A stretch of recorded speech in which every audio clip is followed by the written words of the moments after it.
When we think of dangerous animals, we imagine lions, sharks, wolves, but the sky hides killers far more powerful.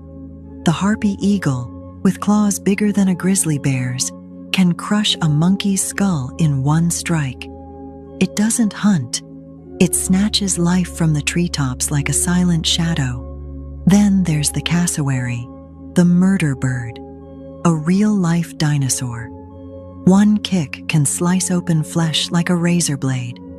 People who challenge it do not walk away. The peregrine falcon is deadlier still, the fastest creature on Earth. It dives at 390 kilometers per hour, faster than a bullet, hitting prey so hard the kill happens before the brain registers pain. And the bearded vulture?